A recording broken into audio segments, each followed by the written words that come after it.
आगे बढ़े। अब सुनिएगा, अब हम कुंभा का एक साथ समझेंगे गुजरात विवाद और नागौर विवाद। क्लियर। देखिए एक बार मैं आपको वापस उस डायग्राम पर लेकर चल रहा हूं, इस वाले डायग्राम पे, इस डायग्राम पे देखिएगा। हम बात कर रहे हैं बीचों बीच में राज कर रहा है कुंभा। कुंभा के समय हमने ये जो घर का कलेश है ये पढ़ लिया है कंप्लीट, इसकी नागौर विजय पढ़ ली है और हमने इसकी मालवा विजय पढ़ ली है। अब हम पढ़ेंगे इसका विवाद कहां से, नागौर से, और इसका विवाद कहां से, गुजरात से। क्लियर। नागौर विवाद ही गुजरात से संघर्ष का कारण बनेगा। क्या होगा ऐसा नागौर में, ये समझेंगे हम। ठीक है, देखिए सुनिएगा क्या होता है। देखो अब यहां हम डायग्राम बनाएंगे सीधा नागौर वाला। देखिए मेवाड़ है, पहले एक बार हम उसको समझ लेते हैं अच्छे से। मेवाड़ में कार्यकाल चल रहा है किसका, और हम कुंभा के विवाद विवाद पढ़ रहे हैं, संघर्ष संघर्ष पढ़ रहे हैं, झगड़े। ठीक है, देखिए नीचे रियासत है गुजरात,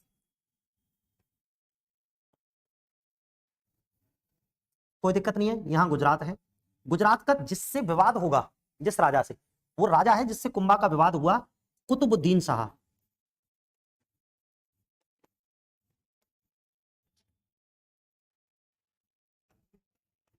कौन है दोस्तों, कुतुबुद्दीन शाह।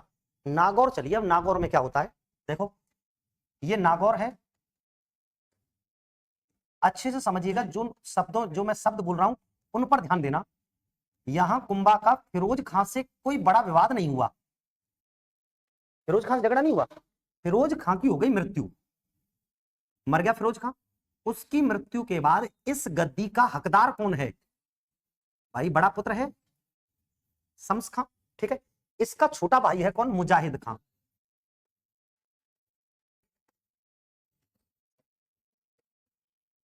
मुजाहिद खां, समझिएगा सुनिएगा। कुंभा को कोई मतलब नहीं है ना तो नागौर से ना गुजरात से, बाहर में जाए गुजरात वाला, उसके ऊपर गिर जाए नागौर वाला। हाँ वो अपनी मस्ती मस्त है, बढ़िया काल चल रहा है उसका, है ना, कोई दिक्कत नहीं है। अब क्या होता है दोस्तों, फिरोज खां की हो जाती है मौत और राजा बनता है कौन, शम्स खां। लेकिन ये क्या करता है, इसके खिलाफ गैंग बना लेता है छोटा भाई, और अपने कुछ गद्दार मंत्रियों को लेकर और सबको भड़का देता है, और ये व्यक्ति इससे गद्दी छीन लेता है किसकी, नागौर। यानी कि एक तरह से दोनों भाई गद्दी के लिए लड़ रहे हैं। इसने अल्टीमेटम दे दिया इसको कि तेरे सामने वाले दो दांत तोड़ दूंगा, पर लेकिन ये तोड़ता कैसे, इसके पास उस समय पावर थी, क्यों, लगभग सभी व्यक्ति इसने धनवन देके और अपनी ओर मिला लिए। अब ये बेचारा बेगानी शादी में अब्दुल्ला दीवाना टाइप हो गया है, तो अब करूं तो करूं क्या। इसको एक ही बात याद आई, इसने फटाफट से गूगल पे सर्च किया कि सबसे आसपास के इलाके में दमदार राजा कौन है, तो पहली रैंक में आई बिल्कुल 5 स्टार में कौन, कुंभा। कि यार कुंभा बड़ा डेंजर आदमी है। इसने जाके रोने रोए किसके सामने, क्या मम्मी मैं तो मर गया, नहीं आई बात समझ में, इस टाइप से, और उसको उल्टे सीधे वादे किए, उल्टी सीधी बातें बताई। कुंभा ने कहा भाई कलेश तू है कौन और चाहता क्या है हमसे।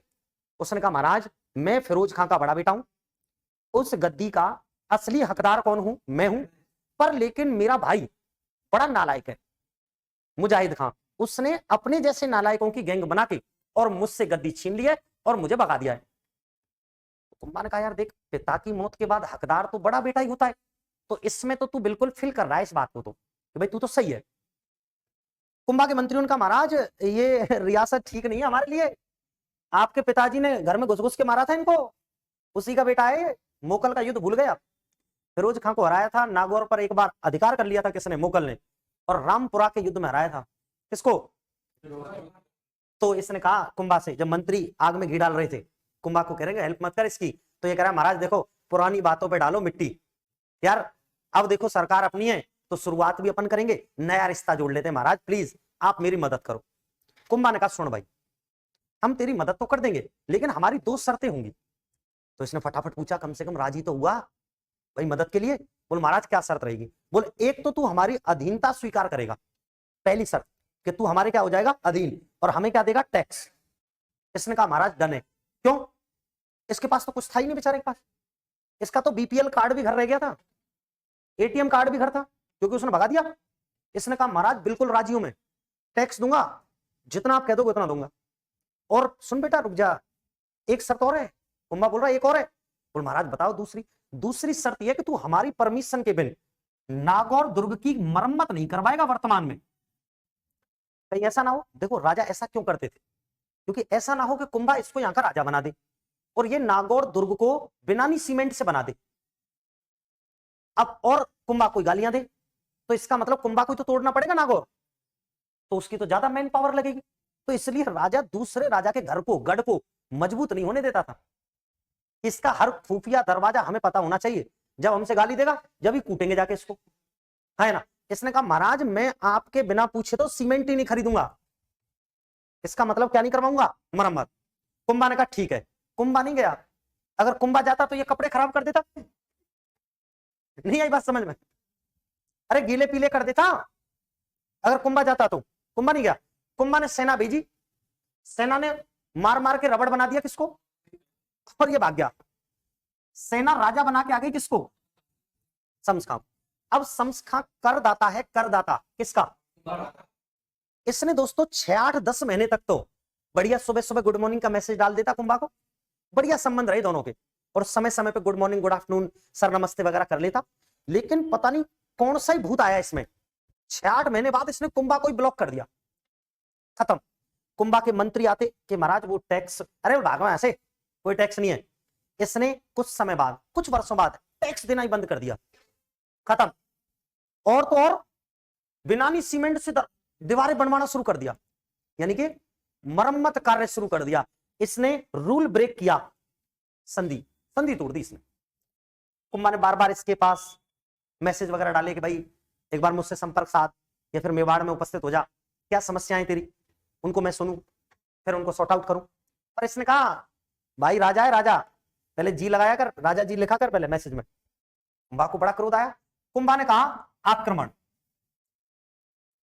खत्म, आक्रमण कर दिया दोस्तों कुंभा ने। देखो ये एरो मतलब आक्रमण कर रहा है कुंभा, और 1456 में कर रहा है, याद रखना। कब कर रहा है, 1456 में। होता क्या है, जब कुंभा बार बार इसको धमका रहा है कि शम्स खां तूने लिखित रूप से समझौता किया है, तू उस संधि को मत तोड़े वरना तुझे हरजाना देना पड़ेगा, मैं तेरे सामने वाले 2 दांत तोड़ दूंगा सच में। पर लेकिन ये इसकी बात मान ही नहीं रहा है। तो उस दौरान जब ये कह रहा है ना मैं आक्रमण कर दूंगा, उस दौरान ही इस शम्स खां ने हेल्प मांग ली चचा जान से।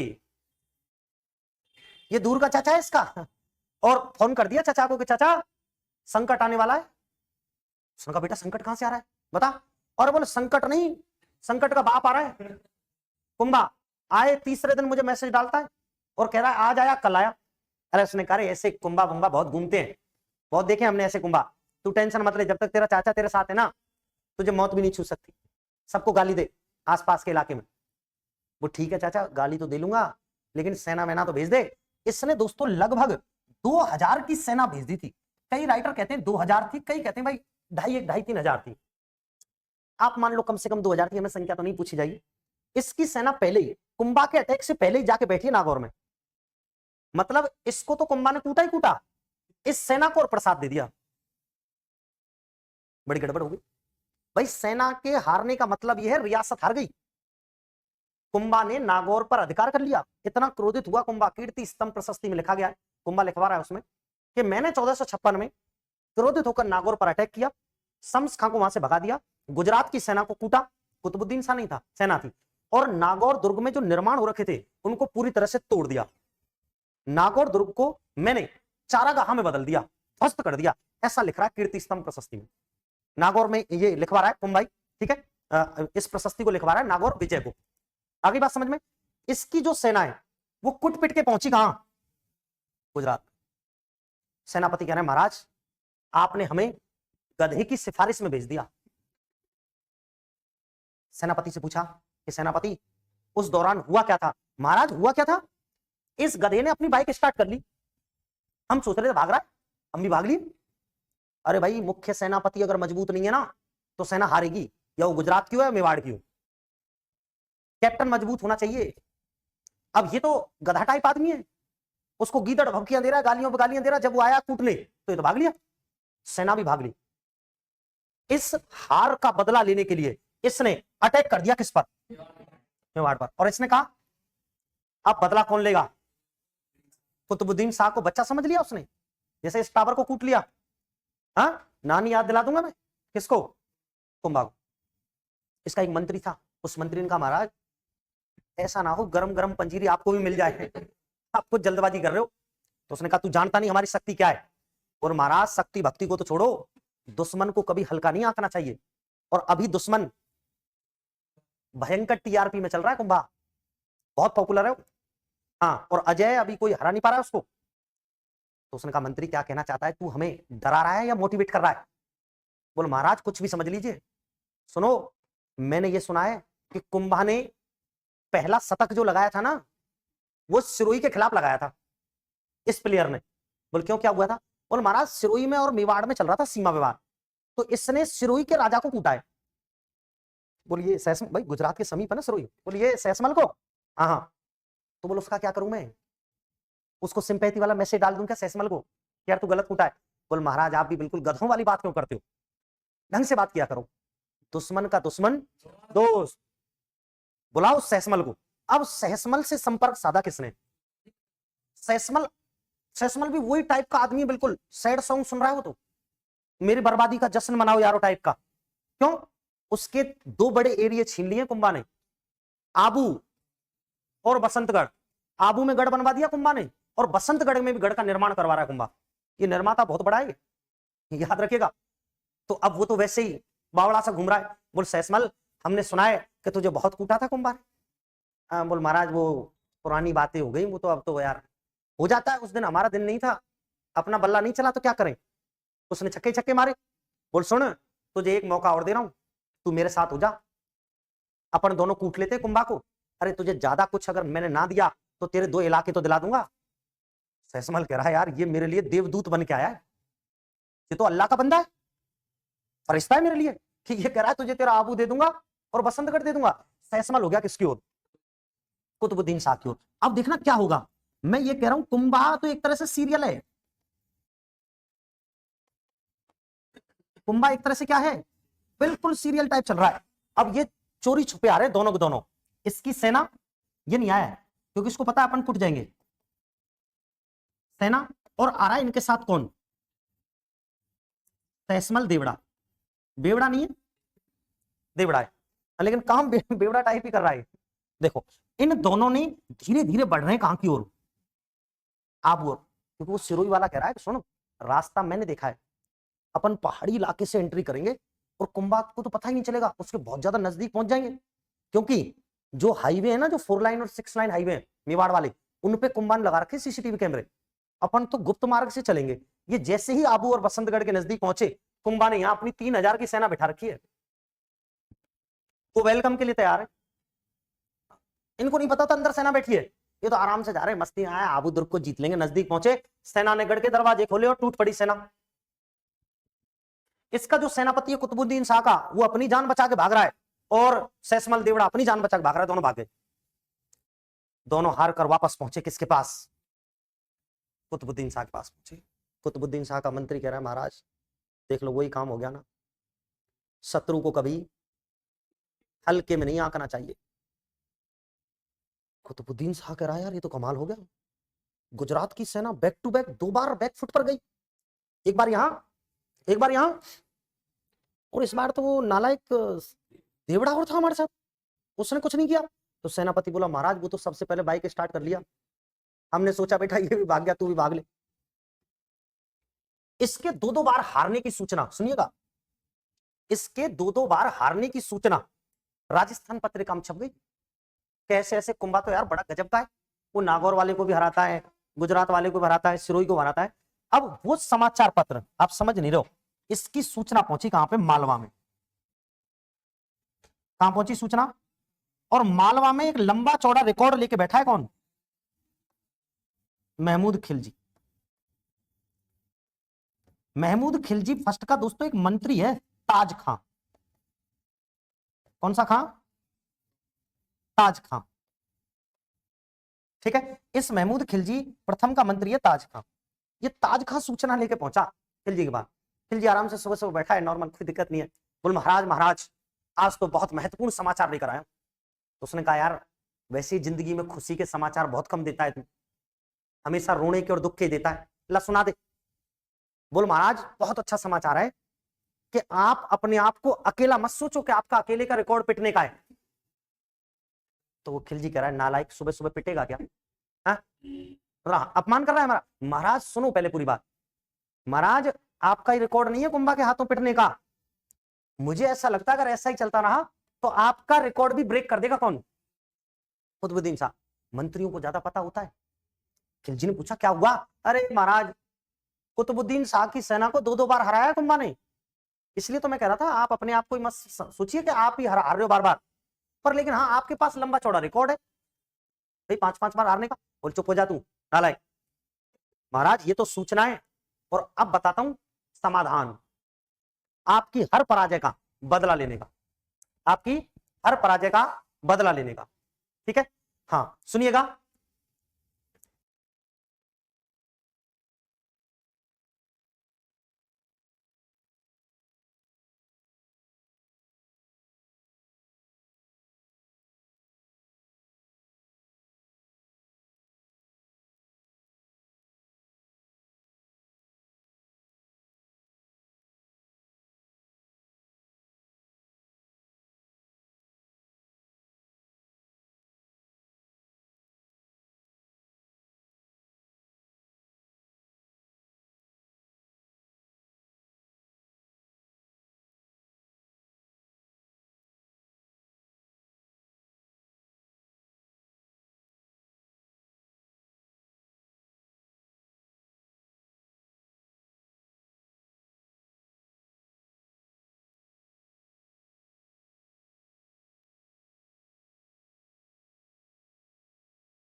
हाँ देखिए, अब ताज खां इसके पास सूचना लेके इसको समझा रहा है और कह रहा है महाराज अब तक तो मैंने आपको सूचना दी है, अब मैं आपको बता रहा हूं समाधान।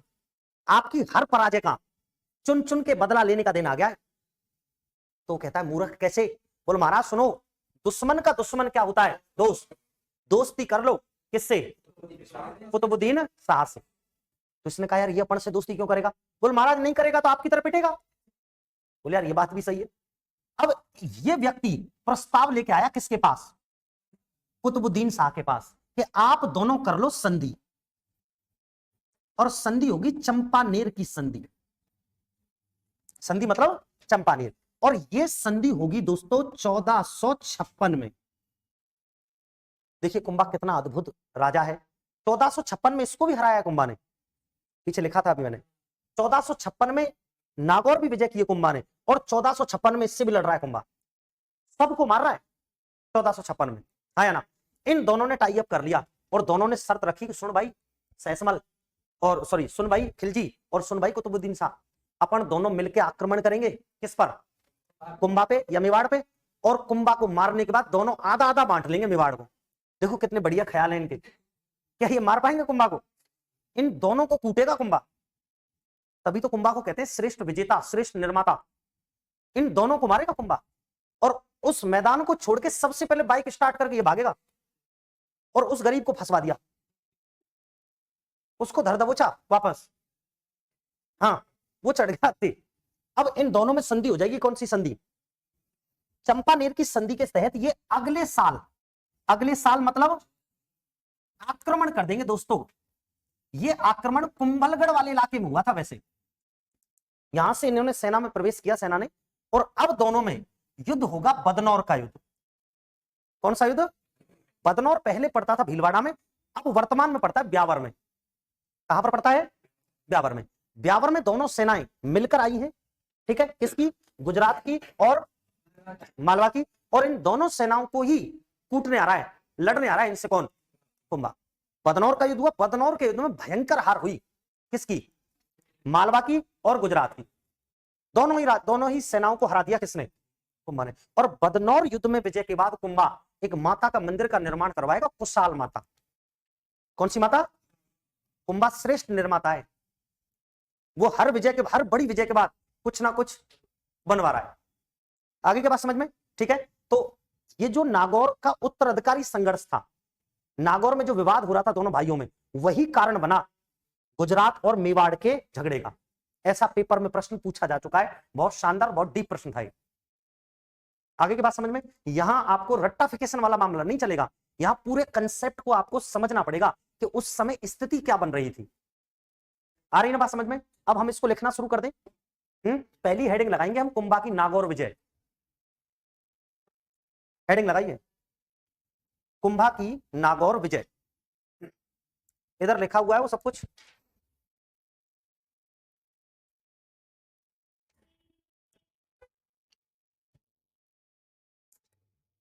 हाँ, अंडरलाइन कर दो। और कुंभा की नागौर विजय कब हुई? कई बार तो सीधा एग्जामिनर समय ही पूछ लेता है, तो डिटेल में क्यों जाओ, समय बता दो। 1456। लिखो, लिखना, कारण लिखो कि कुंभा अटैक क्यों कर रहा है, कहां पर? नागौर में। ठीक है, लिखो कारण लिखना। पहला, फिरोज खां की मृत्यु के बाद उसके छोटे पुत्र मुजाहिद खां ने, फिरोज खां की मृत्यु के बाद उसके छोटे पुत्र मुजाहिद खां ने बड़े पुत्र शम्स खां से गद्दी छीन ली। बड़े पुत्र शम्स खां से गद्दी छीन ली। इस कारण शम्स खां ने इस कारण शम्स खां ने इस कारण शम्स खां ने कुंभा से मदद मांगी। इस कारण शम्स खां ने कुंभा से मदद मांगी। दोस्तों, मैंने ये बहुत सिंपल भाषा में लिखवाया आपको। कई बार एग्जामिनर सीधा ये दे देगा, नागौर का उत्तराधिकारी संघर्ष, कोष्टक में लिख लो। इस पूरे का थीम है नागौर का उत्तराधिकारी संघर्ष। आगे के बात समझ में? अपन ने इसको डिटेल में लिख दिया है, नागौर का उत्तराधिकारी संघर्ष, यानी कि गद्दी को लेकर दोनों भाई लड़ रहे हैं। दोनों के मध्य हो रहा है, इसके और इसके मध्य विवाद हो रहा है। ये हेल्प ले रहा है जाके कहां? मेवाड़ में। ठीक है, लिखना, लिखिए, कुंभा की निम्न शर्तें रही मदद के समय। ऐसे लिखो, मदद के समय कुंभा की निम्न शर्तें थी, यानी वो मदद मांगने पहुंचा तो कुंभा ने दो मुख्य शर्तें दी हैं। मदद के समय कुंभा की निम्न शर्तें रही, 1 2 3 करके लिखना। पहला,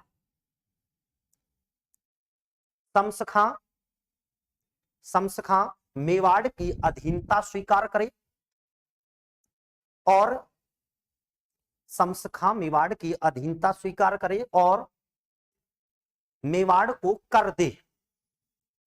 शम्स खां मेवाड़ की अधीनता स्वीकार करे और मेवाड़ को कर दे। नंबर 2, शम्स खां मेवाड़ की अनुमति के बिना नागौर दुर्ग की मरम्मत ना करवाए। शम्स खां मेवाड़ की अनुमति के बिना नागौर दुर्ग की मरम्मत नहीं करवाई। क्लियर? दो मुख्य शर्तें थी। शम्स खां को सैनिक सहायता दी है कुंभा ने, लेकिन इसने कुछ वर्षों के बाद उन रूलों को तोड़ दिया। ठीक है, इस वजह से कुंभा अटैक करता है कहां पर? नागौर में। तो मैं ये लिखवाऊं, कुछ समय बाद इसने संधि को तोड़ दिया, है ना। लिखो अगली लाइन, शम्स खां ने कुछ समय बाद, शम्स खां ने गद्दी प्राप्त करने के, ऐसे लिखो, शम्स खां ने नागौर की गद्दी प्राप्त करने के कुछ समय बाद, शम्स खां ने नागौर की गद्दी प्राप्त करने के कुछ समय बाद, शम्स खां ने नागौर की गद्दी प्राप्त करने के कुछ समय बाद संधि की शर्तों को तोड़ा। संधि की शर्तों को तोड़ा।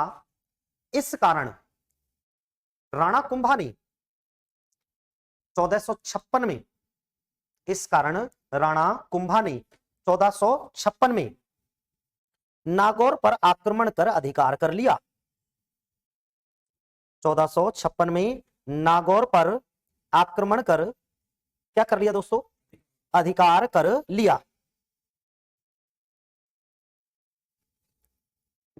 एक लाइन और लिखिएगा, नागौर अभियान के समय कुंभा ने समसखा की मदद करने आई गुजरात की सेना को भी पराजित किया। नागौर अभियान के समय कुंभा ने समसखा की मदद करने आई गुजरात की सेना को भी पराजित किया। गुजरात की सेना को भी पराजित किया। हाँ भाई, एक स्टार लगाइएगा दोस्तों, मैं ये बताना चाहता हूं आपको कि इस विजय का वर्णन कहां पर है। ठीक है, स्टार लगाइए। लिखना, कुंभा की नागौर विजय का वर्णन कीर्ति स्तंभ प्रशस्ति। कुंभा की नागौर विजय का वर्णन कीर्ति स्तंभ प्रशस्ति से मिलता है। कुंभा के काल की ही प्रशस्ति है ये।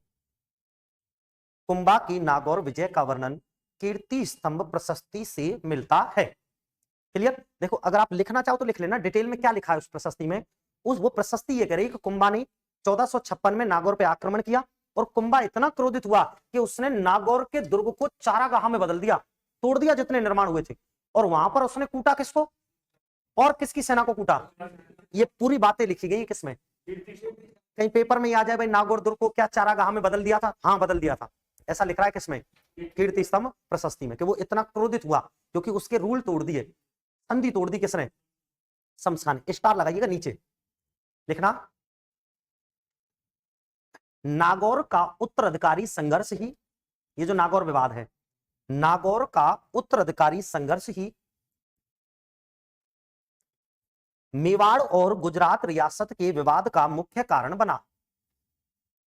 नागौर का उत्तराधिकारी संघर्ष ही मेवाड़ और गुजरात के विवाद का मुख्य कारण बना।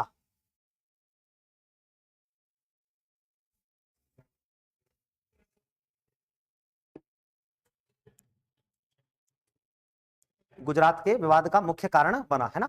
स्टार लगा रखा है ना आपने। अब हम बात करेंगे, गुजरात वाले से झगड़ रहा है कुंभा, फिर उसके बाद होगी संधि। एक पॉइंट ये लिख लो गुजरात वाले का। लिखना, पराजय के बाद कुतुबुद्दीन शाह ने, यानी कि इसकी सेना हार गई है, पराजय के बाद कुतुबुद्दीन शाह ने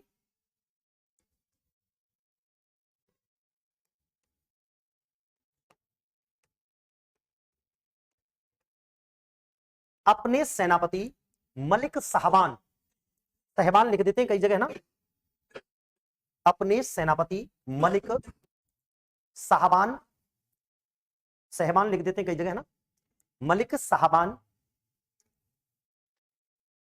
और सहसमल देवड़ा के नेतृत्व में अपनी सेना आबू भेजी, लेकिन अपनी सेना आबू भेजी, लेकिन सेना असफल रही, लेकिन सेना असफल रही। अब हेडिंग लगा देना, चंपानेर की संधि 1456, यानी कि सब कुछ सीरियलिटी से चल रहा है। अब जब ये असफल हो गया तब इसके पास प्रस्ताव आया महमूद खिलजी का कि यार अपन दोनों एक हो जाते हैं। चंपानेर की संधि 1456 अंडरलाइन कर देना, चंपानेर की संधि 1456 लिखिएगा अंडरलाइन करके। यह संधि राणा कुंभा के विरुद्ध, यह संधि राणा कुंभा के विरुद्ध गुजरात के शासक कुतुबुद्दीन शाह, यह संधि राणा कुंभा के विरुद्ध गुजरात के शासक कुतुबुद्दीन शाह और मालवा के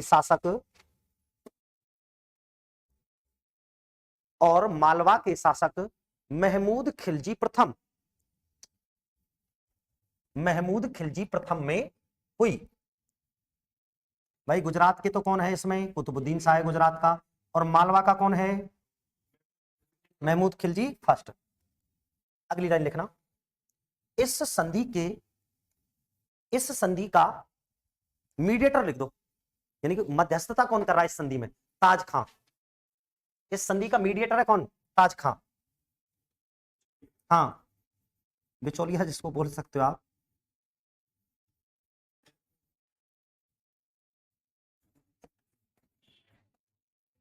अच्छा, संधि की शर्त क्या थी? वैसे ही मौखिक रूप से सुन लो कि भाई मेवाड़ को जीतने के बाद, हाँ, कुंभा को मारने के बाद आधा आधा कर लेंगे। लेकिन ये ख्याली पुलाव है इनके।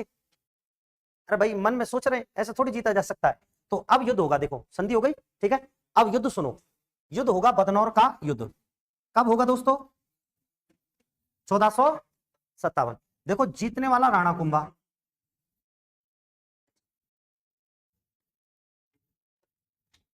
जीतने वाला कौन? राणा कुंभा। हारने वाला कौन है इसमें? महमूद खिलजी और एक गुजरात की सेना को लेकर आया कौन? कुतुबुद्दीन शाह। भाई मेवाड़ के इतिहास में या राजस्थान के इतिहास में यूं ही भूरी भूरी प्रशंसा नहीं की जाती है किसकी? कुंभा की, है ना। तो इस युद्ध में जीत हो गई किसकी? राणा कुंभा की, है ना। देखो कुंभा ने विजय के बाद, कुंभा ने विजय के बाद, डायग्राम बना दो युद्ध का। कुंभा ने विजय के बाद बदनौर में, बदनौर में कुशाल माता,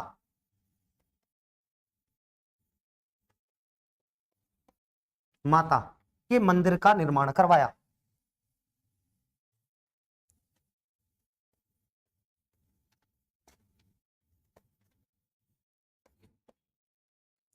मंदिर का निर्माण करवाया। क्लियर भाई? चलो सेम बना दो इसको।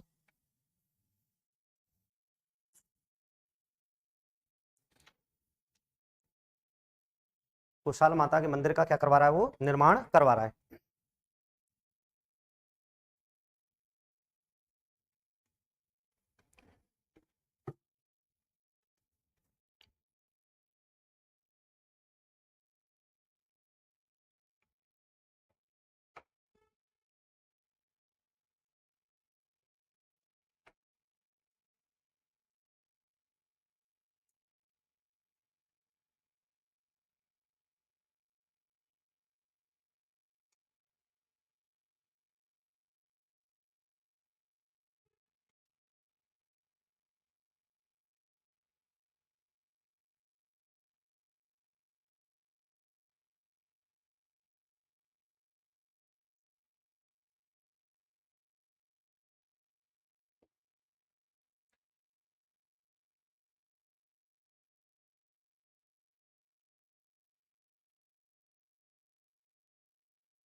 आना भाई, नीचे झुक इसको निकालना यहाँ से। इधर इधर से, या इधर से नीचे झुक जा।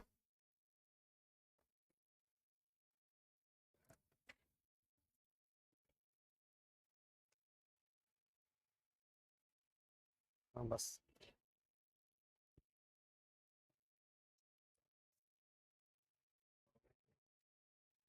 हाँ बढ़ेगा आगे। चलिए एक स्टार लगाइएगा इसके नीचे, लिखना बदनौर युद्ध में कुंभा की विजय का वर्णन, कीर्ति स्तंभ प्रशस्ति। बदनौर युद्ध में कुंभा की विजय का वर्णन, कीर्ति स्तंभ प्रशस्ति और रसिक प्रिया टीका। एक पुस्तक लिखिएगा कुंभा।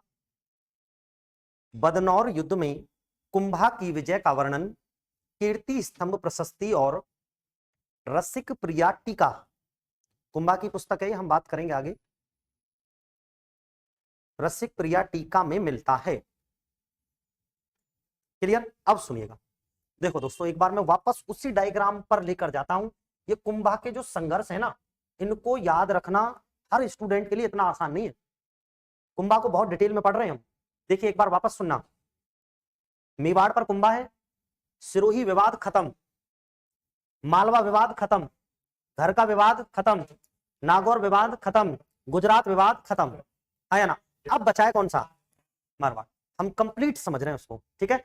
अब सुनिए, मारवाड़ के साथ कोई बड़ा युद्ध नहीं होगा, ये एक संघर्ष रहे इनमें, आप विवाद भी कह सकते हो इसको, है ना, ठीक है। अब सुनना एक बार, देखिए क्या होता है, एक बार इसकी स्थिति को समझ लेते हैं। देखो ये है मारवाड़। दोस्तों मारवाड़ का राजा इसके समय कौन था? राव रणमल था। मैं यहां मारवाड़ की राजधानी लिख दूं क्या? इससे क्या स्टूडेंट में कंफ्यूजन नहीं क्रिएट होती है। यहां मारवाड़ की राजधानी है अभी मंडौर।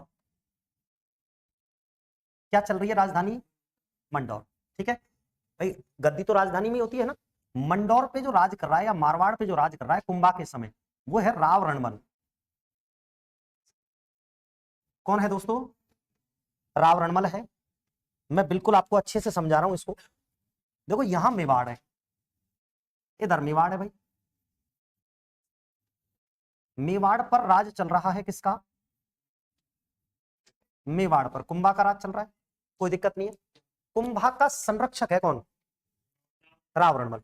दोस्तों रणमल राजस्थान का एकमात्र ऐसा राजा है, जब हम रणमल पढ़ेंगे तो उसमें ये नोट करेंगे कि रणमल राजस्थान का एकमात्र राजा है जिसने अपने जीवन काल में एक साथ दो बड़ी रियासतों का प्रशासन संभाला। एक साथ दो बड़ी रियासतों का राजा नहीं था ये, केवल प्रशासन संभाल रहा है। भाई मारवाड़ का तो राजा था ये, और यहां प्रशासन में बहुत ज्यादा हस्तक्षेप कर रहा है। इसने क्या किया, धीरे धीरे अपनी ग्रिप में कर लिया किसको? कुंभा को।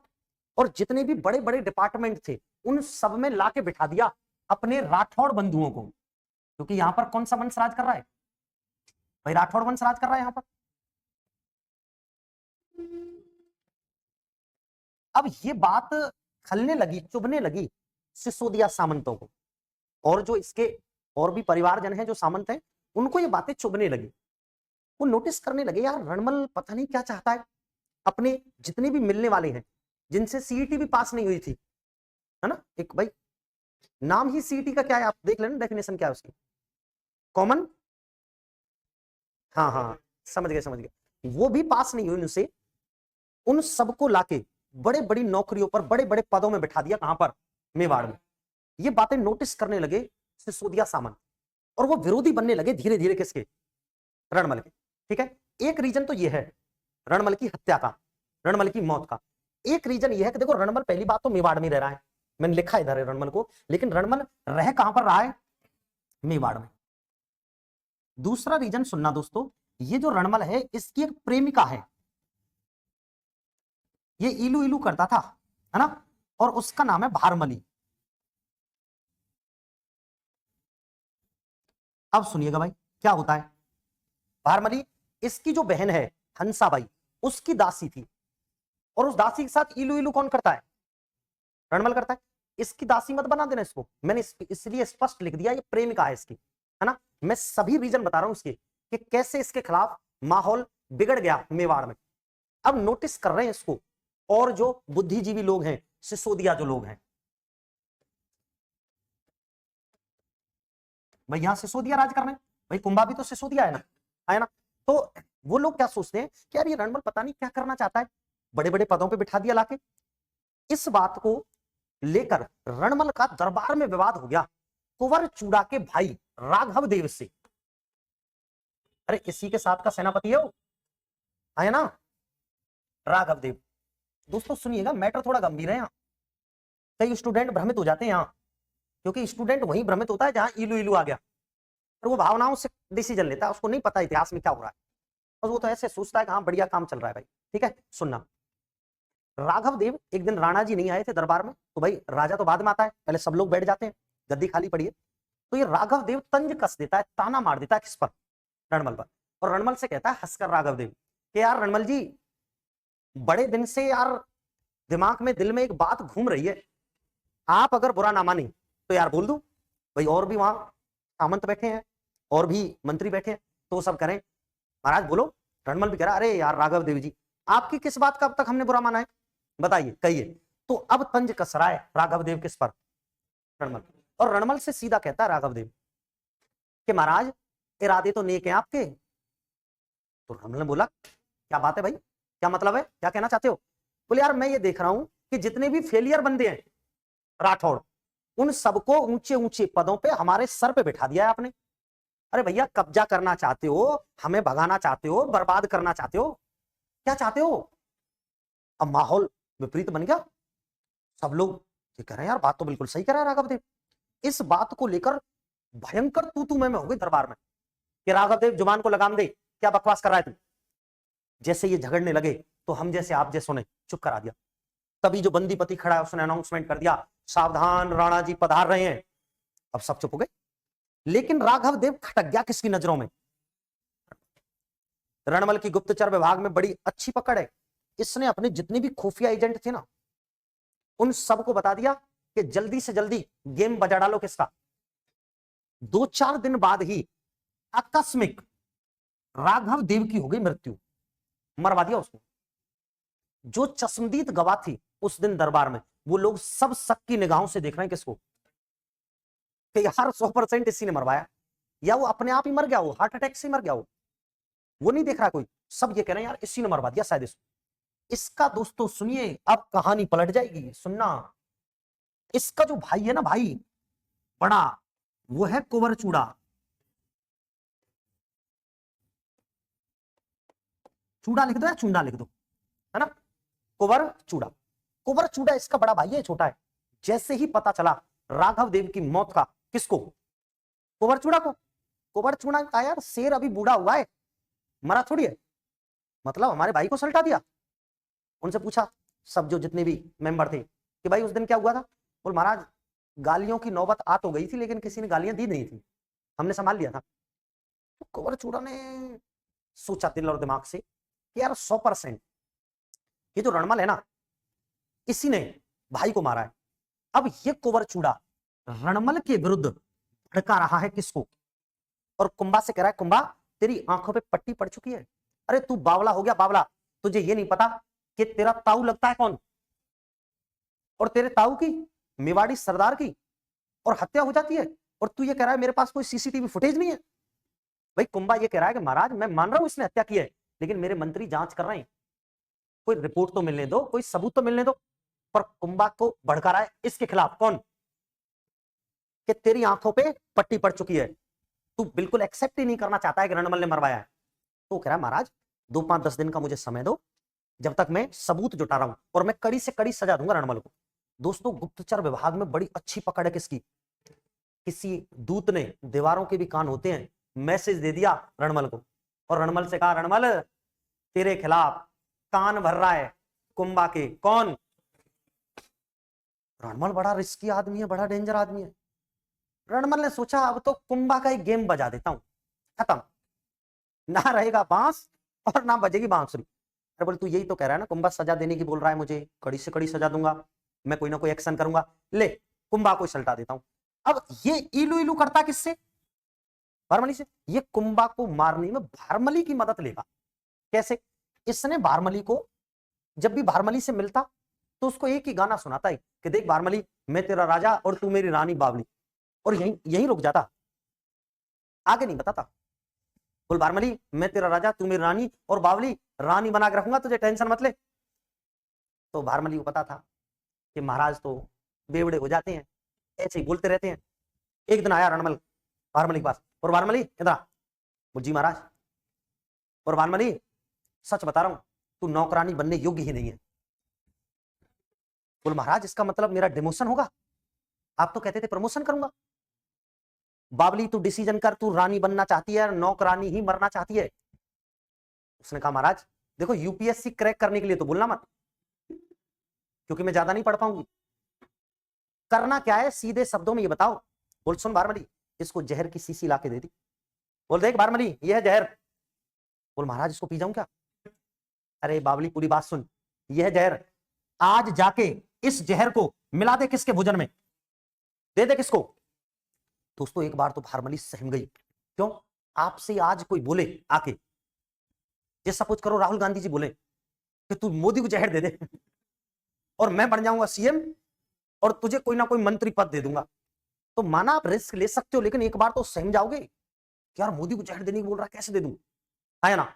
तो भारमली कह रही है महाराज मैं ये काम नहीं कर पाऊंगी। अब इमोशनली ब्लैकमेल कर रहा है रणमल भारमली और कह रहा है भारमली तू इसीलिए नौकरानी है, तू जीवन में रिस्क नहीं लेना चाहता, बिना रिस्क के क्या है, कुछ नहीं हो सकता, तू नौकरानी मरेगी। उसने कहा महाराज चलो तो कोशिश तो करती हूं। भारमली लेकर जहर की शीशी को किसके आदेश पर, रणमल के आदेश पर, और जा रही है कहां, कुंभा के पास। भाई कुंभा अपने शयन कक्ष में है, विश्राम कर रहा है, तो इससे कोई आम आदमी वैसे थोड़ी मिल सकता है। कुंभा के जो द्वारपाल लग रहे हैं उन्होंने रोका, ओ भारमली कहां जा रही है गीत गाते हुए, महाराज का कक्ष है इधर। अरे बोला हाँ पता है, महाराज से कहो भारमली आना चाहती है, कोई बात है महत्वपूर्ण। कुंभा के पास मैसेज पहुंचा कि महाराज वो आपकी दादी, कौन, हंसाबाई, उसकी दासी भारमली आपसे मिलना चाहती है। रणमल ने सोचा यार भारमली अब तक तो कभी मुझसे मिली नहीं, चक्कर क्या है। तो इसका मतलब ताऊ जी सही कह रहे थे कि बेटा किसी विश्वास मत करना, कहीं ऐसा नहीं हो मेरा तो गया है मेरा भाई, तुझे ना सलटा दे कोई। तो कुंभा ने कहा ठीक है आने दो। अब भारमली, मित्रों चोर की दाढ़ी में तो तिनका होता ही है, भारमली के हाव भाव देखकर, बातें जो डगमगा रही हैं उसको देखकर कुंभा समझ गया कोई ना कोई कांड करने आई है। अब भारमली को इमोशनली ब्लैकमेल कर रहा है कुंभा। कुंभा बड़ा बुद्धिजीवी व्यक्ति था। कुंभा कह रहा है भारमली से कि भारमली जी बताइए, आप मेरी माता के समान हो, आप बताइए मुझे कैसे आना हुआ। तो भारमली कह रही है महाराज कुछ नहीं, मैं तो ऐसे ही निकल के जा रही थी तो मैंने सोचा आपके थोड़ा हालचाल ले चलूं। वो नहीं भारमली जी बात तो कोई ना कोई है, ऐसा तो नहीं है आपके अधिकारों का किसी ने हनन किया हो, आपके साथ किसी ने दुर्व्यवहार किया हो, आप बताइए, मैं आपका पुत्र जैसा हूं, आप मेरी माता जैसी हो। एक बात बोले और बीच में 3 बार मम्मी मम्मी बोल दे कुंभा। भारमली सोच रही है मैं तो आज इसको सल्टाने आई हूं और ये मम्मी मम्मी बोल रहा है। कुंभा ने जब ज्यादा कहा कि नहीं नहीं आप बताओ, मैं कड़ी से कड़ी सजा दूंगा अगर आपके किसी ने अपमानित किया है या आपके अधिकारों का कोई हनन किया है। तो वो सोच रही है भारमली कितना बड़ा आदमी है तो, हाँ, और कह रही है कुंभा से अब के बार और बोलने वाला था आप मेरी माता के समान हो। भारमली कह रही है बस कर पगले, रुलाएगा क्या, क्या पूछना चाहता है पूछ। अब कुंभा कह रहा है भारमली तेरे दिल दिमाग में कोई ना कोई खिचड़ी तो पकड़ी क्या है। भारमली कुछ नहीं करती, पीछे से जेब पॉकेट है उसके पीछे, महाराज ये लो, बोलिए क्या है, बोल महाराज ये जहर है। ताऊ जी की हर बात याद आ गई किसको, क्योंकि ताऊ जी अभी 2-3 दिन पहले कह रहे थे कि बेटा अपने तो अपने होते हैं बाकी सब सपने होते हैं, तू जिन्हें अपना मान रहा है वो तेरे अपने नहीं है, अपना तेरा मैं हूं और अपना तेरा कौन था, ये समझा रहा था कौन, कुंवर चूड़ा। पर लेकिन उसके पास कोई सबूत नहीं थे उस समय, किसके पास, कुंभा के पास। भारमली से कह रहा है कुंभा कि भारमली आखिरकार मैंने इन लोगों के लिए क्या कमी छोड़ दी, मान सम्मान में छोड़ दी, इनको कोई पद नहीं दिया, अधिकार नहीं दिए, फिर भी ये मेरे आस्तीन में सांप का काम कर रहे हैं और अब तक मैं इन सपोलों को दूध पिला रहा था। भारमल कहती है हाँ महाराज जी, महाराज रणमल सपने देख रहा है कहां का राजा बनने का, और महाराज मुझे और इमोशनली ब्लैकमेल करता है। महाराज डेली 8:30 के बाद मेरे पास आता है और डेली एक ही गाना गाता है कि भारमली मैं तेरा राजा तू मेरी रानी और बावली रानी बना के रखूंगा और हमारी तेरी प्रेम कहानी पता नहीं क्या क्या। कुंभा ने उल्टा ब्रेन वॉश कर दिया किसका, भारमली। भारमली ने कहा बस कुंभा तूने जब मुझे माता कहा तो मेरा भी तो कुछ लगता है ना, आज भारमली जहर देगी जरूर पर लेकिन किसको देगी, रणमल। याद रखिएगा कुंभा ने जहर नहीं दिलवाया, कुंभा का नाम मत लेना। भारमली यहां से गई, अब इस भारमली को इसके ग्रुप के जो लोग थे ना मेवाड़ी सरदार, उन लोगों ने पकड़ लिया और भारमली को कन्विंस कर दिया जहर देने के लिए रणमल को। रणमल उस दिन रणमल ने दोस्तों शराब भी नहीं पी है, वरना वो 4 बजे से नमकीन लेके बैठ जाता है। हाँ बस वो अच्छा मैसेज पाना चाह रहा है कि भारमली मिशन सक्सेसफुल, इंतजार कर रहा है, बाट निहार रहा है किसका, कि भारमली आने वाली होगी। जैसे ही देखा रणमल ने भारमली को आते हुए, दूर से पूछ लिया भारमली मिशन सक्सेसफुल, भारमली का महाराज सक्सेसफुल। अरे रणमल कह रहा है भारमली सच में तू प्रेम करती है हमसे, और तू तो बावली बन गई रानी, हो गया तेरा प्रमोशन। सुन, आज की रात जश्न की रात होगी, वो रखी शराब की बोतल, छोटा पैग नहीं आना चाहिए, पटियाला बड़ा। अब भारमली शराब पिला रही किसको? रणमल को। एक दो पैग तो नॉर्मल दिया उसने, किसने? भारमली ने। शराब में जहर डाल दिया, आराम से पार्टी कर रहा है, चिल कर रहा है। कौन? रणमल। और इस भारमली ने जहर दे दिया। ये धोखा दे दिया कौन बोल रहा है? धोखा नहीं दिया, जहर दिया है। भारमली ने जहर दे दिया। मित्रों, मृत्यु हो गई किसकी? रणमल की। समय पूछा जाएगा, कब हो गई मृत्यु? 1438 में। रणमल मरा, रात को शराब पी के सो गया। अब सुबह नहीं उठेगा तब पता चलेगा कि मर गया। सुबह दरवाजा बजा रहे, रणमल रणमल। अब रणमल होए तो बोले। रणमल तो आधे रास्ते में गया, ऊपर हड़कंप मच गया। रणमल का पुत्र, सुनिएगा, रणमल का पुत्र है जोधा। दोस्तों, जोधा भी उसी समय मेवाड़ में था। उस समय ये आराम से मजे ले रहा था, कहीं बैठा है। एक व्यक्ति भागा भागा आया इसके पास और कह रहा है, रणमल भाग सके तो भाग ले। इससे जोधा, इससे जोधा भाग सके तो भाग ले, रणमल तो गया, रणमल तो गियो। जोधा कह रहा है कैसे गया? तो वो सुनाने वाला कह रहा है इलू इलू के चक्कर में गया, और कर ले इलू इलू। बोल जहर दे दिया, बताया उसने, भारमली ने। अब जोधा भाग रहा है मेवाड़ से। जैसे ही ये मरा रणमल, और सूचना पहुंची किसके पास? भागा भागा कुंभा के पास पहुंचा। कौन? कुंवर चूड़ा। क्योंकि कुंवर चूड़ा को ये शक था कहीं ऐसा नहीं हो कुंभा ही सल्टा दिया हो, है ना, कुंभा को ना मार दिया हो। तो वो कह रहा है कुंवर चूड़ा देख ले, मैं तुझे सुना रहा था ना अपने मूवी का गाना, अपने तो अपने होते हैं बाकी सब सपने होते हैं। तो उसने कहा हाँ ताऊ जी, सॉरी सॉरी शक्तिमान। बोल वो बात तो सही है, अब पूरा प्रसाद दे दे झोली भर के। किसको? अब बाप का पाप कौन भरेगा? जोधा भरेगा। जोधा के पीछे नहा धो के पड़ गया कौन? अब कह रहा है कि ताऊ जी साइड मर जाओ, अब तो मैं राजा बना के रहूंगा मेवाड़ का। किसको? जोधा को, क्योंकि पूरा प्लान आउट हो गया। अब जोधा भाग रहा है दोस्तों, भागा भागा पहुंचा कहां? जोधा पहुंच गया। पीछे से कुंभा नहीं आया, कुंभा ने सेना भेजी है मेवाड़ की। कहां पर? मंडौर, मारवाड़, है ना, राजधानी जाएगी ना सेना। मेवाड़ की सेना गई है। और ये बहुत इंपॉर्टेंट प्रश्न है, याद रखना। सेना को लेकर जा रहा है कौन? कुंवर चूड़ा। इसके पुत्र भी थे, इसके पुत्रों सहित ले गया सेना को। और दोस्तों, इसने कर लिया अधिकार। ये लो, किससे छीन लिया? जोधा से। जोधा यहां से, जोधा मंडौर से भागकर जांगल प्रदेश में चला गया। वो आज वर्तमान बीकानेर के आसपास का इलाका। जांगल प्रदेश में एक स्थान पड़ता है काहुनी। काहुनी गांव बोल दो या स्थान बोल दो। लंबे समय तक जोधा यहां रुका। यहां पर उसने अपना सैन्य शिविर बनाया, कैंप बनाया। और लगातार लंबे समय तक, कई वर्षों तक संघर्ष करता रहा। किससे? कुंभा से या कुंभा की सेना से। और अपने मंडौर को वापस लेने की बार बार असफल कोशिश करता रहा। क्लियर? मंडौर जीत लिया था किसने? किसकी सेना ने? किसकी मौत के बाद? रणमल की मौत कैसे हुई? इलू इलू कौन बोल रहा है? भारमली ने जहर दे दिया कब? 1438 में। क्लियर? उसके बाद जोधा आया, बाकी कहां? मंडौर। लेकिन मंडौर जीत लिया किसने? कुंवर चूड़ा ने, मेवाड़ की सेना या कुंभा ने। और ये भाग गया कहां? लेकिन दोस्तों, किसी आप जैसे भाई ने जोधा को समस्या का समाधान बताया। कहा जोधा, इन संघर्षों का समाधान केवल एक ही कैंडिडेट के पास है। तो वो सोच रहा था शायद मोदी जी के पास है। जोधा ने सोचा शायद मोदी जी के पास है। बोल बता फोन करूंगा। अरे बोल रुक, मोदी जी कुछ नहीं कर सकते, घर घर की लड़ाई है। अगर इस समस्या का समाधान कर सकती है तो वो है तेरी बुआ। अरे बोले यार, मैं तो बुआ जी को भूल ही गया था। अब भाई देखो, भतीजा बहुत प्यारा होता है बुआ का, आया ना।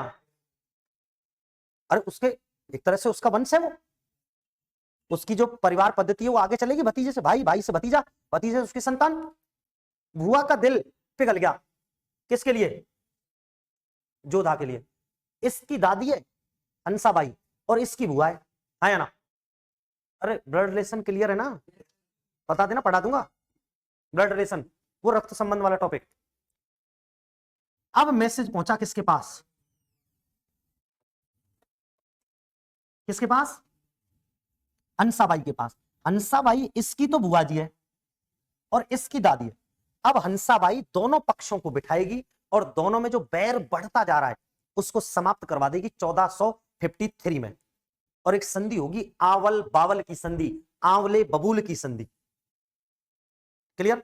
उस संधि में एक कैंडिडेट है मारवाड़ का जोधा, एक कैंडिडेट है मेवाड़ का कुंभा। ये एक तरह से समर्पण भाव दिखाते हुए और समझौता करना चाहता है किससे? कुंभा से। और ये कुंभा से कह रहा है कि कुंभा, ये संघर्ष परिवार के झगड़े बहुत लंबे चल गए, 38 से लेके 53 आ गया है। सोचो कितना विवाद चल रहा है। 38 में मरा पिता, अरे तभी से तो झगड़ा चल रहा है इसमें और इसमें, है ना? और खत्म कब होगा? आवल बावल की संधि 1453। ठीक है, अब हम पहले इस कथा को लिख लेते हैं क्योंकि कथा पेपर में कम पूछी जाती है, फिर हम इस फैक्ट को लिखेंगे आवल बावल की संधि को, और फिर कुंभा के हो जाएंगे संघर्ष समाप्त, युद्ध समाप्त, झगड़े समाप्त। क्लियर? फिर हम कुंभा को अलग तरीके से पढ़ेंगे। अभी कुंभा कंप्लीट नहीं हुआ, ये तो केवल संघर्ष कंप्लीट होंगे। ठीक है, चलो लिखना शुरू करोगे आप। हेडिंग डालोगे मेवाड़ मारवाड़ विवाद डाल दो या संघर्ष डाल दो। हेडिंग में डाल दोगे मेवाड़ मारवाड़, या तो विवाद लिख दो या क्या लिख दोगे? संघर्ष।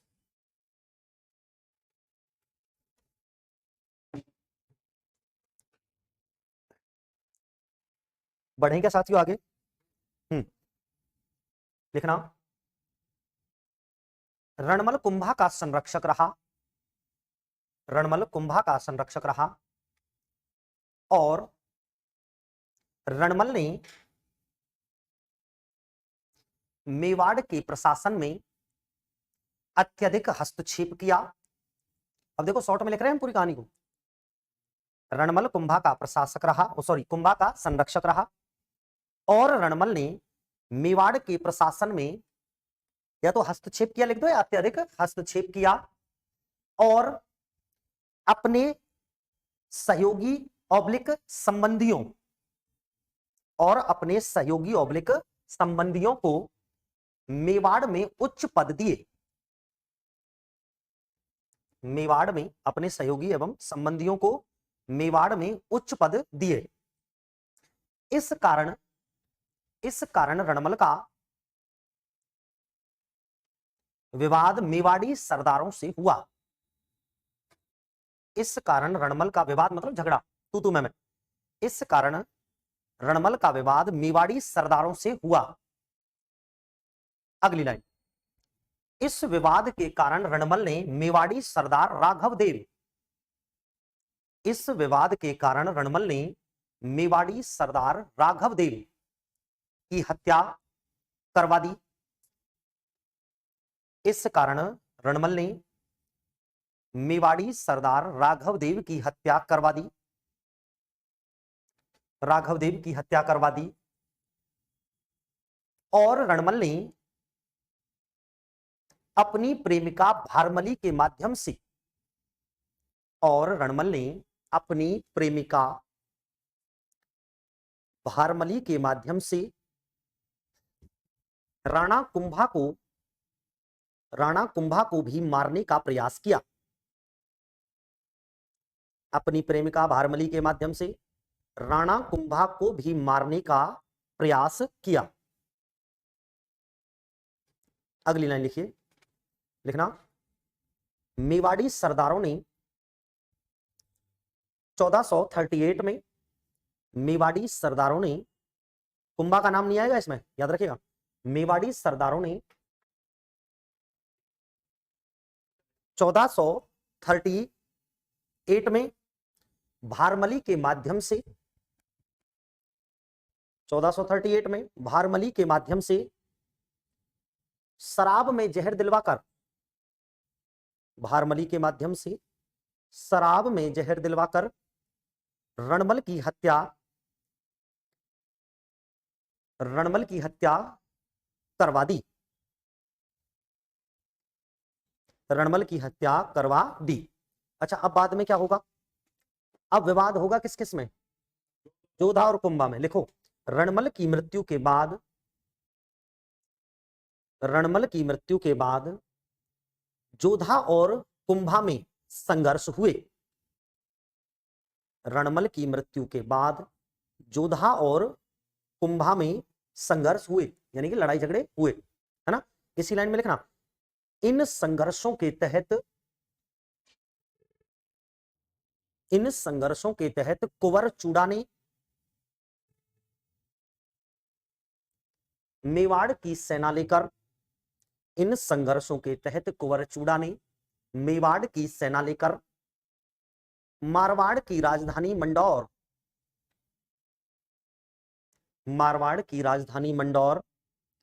पर अधिकार कर लिया। मारवाड़ की राजधानी मंदौर पर क्या कर लिया? अधिकार कर लिया।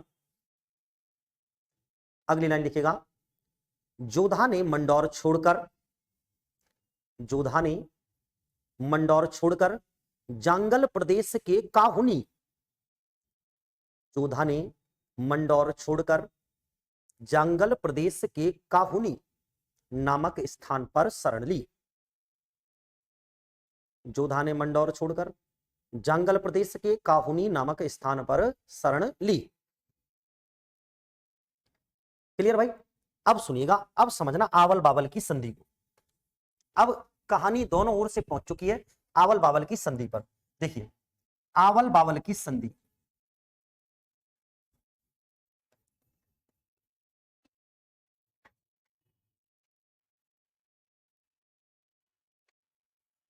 कब हो रही है दोस्तों?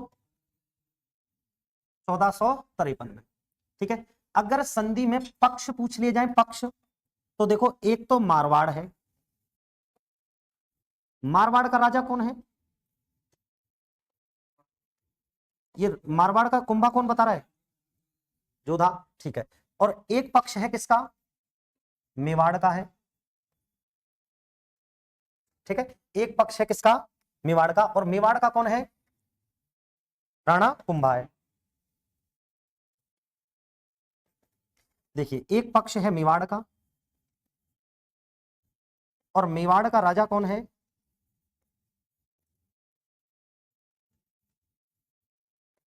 राजा कुंभा है। ठीक है जी, कोई दिक्कत नहीं है।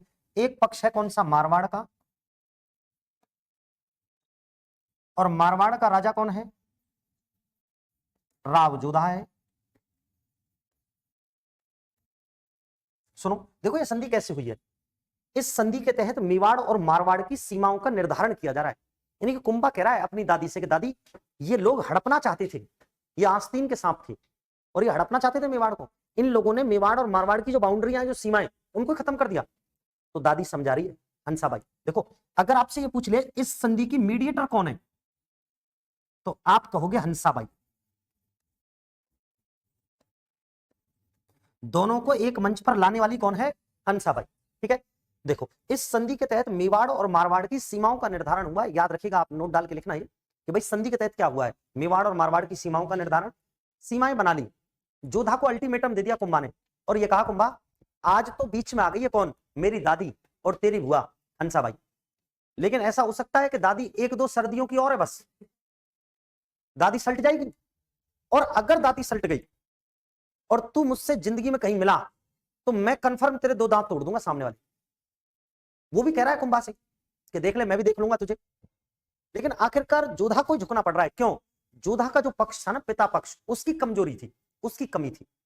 तो जोधा कह रहा है देख ले बुआ, अब भी देख ले, अल्टीमेटम दे रहा है, जबकि संधि कर ली है। तो अब जोधा क्या करेगा दोस्तों? इस वैर को समाप्त करने के लिए अपनी पुत्री श्रृंगार देवी, कौन सी देवी? अपनी पुत्री को फोन किया फटाफट से और कहा बेटी फटाफट श्रृंगार करके आ जा। वो फेयर एंड लवली ज्यादा लगा ना, उसने कहा ठीक है डैडी, और फटाफट से दुल्हन बन जा। कुंभा के पुत्र रायमल की, रायमल से विवाह कर दिया। किसका? किसको समाप्त करने के लिए? इस वैर को समाप्त करने के लिए। और एक डिसाइड किए मेवाड़ और मारवाड़ की सीमाएं। देखो कैसे डिसाइड हुई थी। कुंभा ये कह रहा है कि सुनो, जहां तक पेड़ पौधे हैं आंवले के, वहां तक है मेवाड़, ठीक है, और जहां से कांटे, झाड़ियां, बबूल शुरू हो जाएगा, वहां से शुरू हो जाएगा मारवाड़। तो कोई मंत्री बोला महाराज कहीं मध्य बिंदु तो बना दो। बोले बीच में रहेंगे मेहंदी के खेत, सोजत, मध्य बिंदु बनाया गया किसको, सोजत को, और इस संधि का नाम हुआ आंवले बबूल के नाम पर आवल बावल की संधि, आंवले बबूल की संधि। ठीक है, 2 पॉइंट सेम बनाना संधि का ये स्ट्रक्चर, 2 पॉइंट नीचे लिखेंगे। ठीक है, देखो लिखना संधि का स्ट्रक्चर बना के, है ना, बना लिया आपने, और लिखो। हाँ लिखना, मैं बोल रहा हूं, इस संधि के तहत मेवाड़ और मारवाड़ की सीमाओं का निर्धारण किया गया। इस संधि के तहत मेवाड़ और मारवाड़ की सीमाओं का निर्धारण किया गया और मध्य बिंदु सोजत को बनाया गया। मध्य बिंदु किसको बनाया गया, सोजत को बनाया गया। एक स्टार और लगाना। इस संधि के समय राव जोधा ने अपनी पुत्री श्रृंगार देवी का विवाह कुंभा के पुत्र रायमल से किया। क्लियर, ये हुई संधि कंप्लीट। ठीक है, अब देखना, हमने कंप्लीट पढ़ लिया है कुंभा के विवादों को। ये जो कुंभा के विवाद थे, देखो यहां से शुरू किया हमने पढ़ना, ये वाला हमने लास्ट वाला जो उसका विवाद है मेवाड़ और मारवाड़ का, वो भी पढ़ लिया है। ठीक है, अगर आप सभी को क्लासें अच्छी लग रही हैं तो इन क्लासों को अपने और भी दोस्तों तक आप शेयर कर सकते हैं, करना भी चाहिए आपको। और अगर आपका कोई क्वेश्चन है तो आप कमेंट के माध्यम से उसे रख सकते हैं। आप सभी का क्लास को अंत तक देखने के लिए हृदय की गहराइयों से बहुत बहुत धन्यवाद। मिलते हैं अगली क्लास में। जय हिंद, जय भारत।